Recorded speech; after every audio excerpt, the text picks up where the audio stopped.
Bonjour YouTube, j'espère que vous allez bien. Aujourd'hui on va parler de ces petits détails dans les livres qui me font lever les yeux au ciel à chaque fois. Vous savez, ces genres de trucs pas forcément graves mais antiques à chaque fois qu'on les voit. Alors prenez de quoi vous hydrater parce qu'il fait chaud et on y va.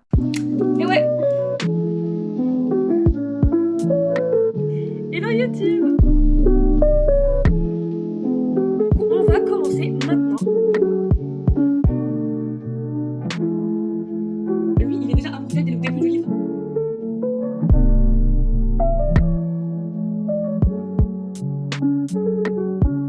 Premièrement, les personnages qui ne mangent jamais, mais qui ont une énergie de marathonien. Vraiment, ils traversent des montagnes, ils échappent à des explosions, ils tombent amoureux et ils règlent une guerre intergalactique. Le tout, le ventre vide. Moi, si je saute un repas, je suis une loque humaine. Et eux, non, ils brillent de mille feux en sauvant le monde.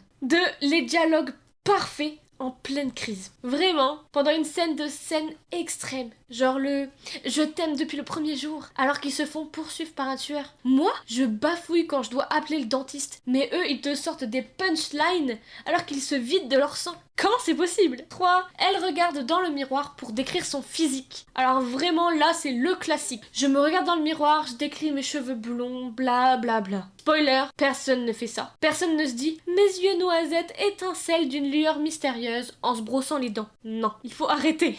Ensuite, on a l'ado qui résout une enquête mieux que la police. Vraiment. Moi j'adore les intrigues. Mais parfois, l'ado de 17 ans qui résout un meurtre en 3 jours pendant que la police patauge, ok Sherlock, je veux bien croire en la fiction, mais un peu de crédibilité, ça ne ferait pas de mal. Évidemment, on a aussi la grande tradition des parents absents ou inutiles qui disparaissent mystérieusement dès le chapitre 2. Que ce soit dans la fantasy ou dans le contemporain, c'est toujours la même rengaine. Soit ils sont morts, soit ils sont en voyage d'affaires, soit on part à l'université, on ne les voit plus jamais, ils sont jamais là. Il y a un petit problème. Ensuite, on peut avoir aussi la scène du bain hyper sensoriel. À chaque fois qu'un perso prend un bain, c'est un moment vraiment important, bien évidemment. Avec l'eau chaude qui coule sensuellement, les bulles qui dansent, la musique, la mousse qui sent la lavande. À croire qu'on est dans une pub pour Lush. Moi, dans mon bain, je m'ennuie au bout de 3 minutes, et en plus de ça, l'eau elle est froide au bout de 5. Ensuite, on a aussi les journaux intimes. Ça, c'est vraiment pépite.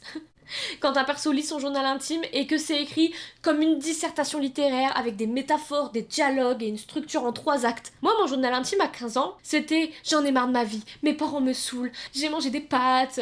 Enfin, vraiment, c'était pas du tout une dissertation de 15 pages.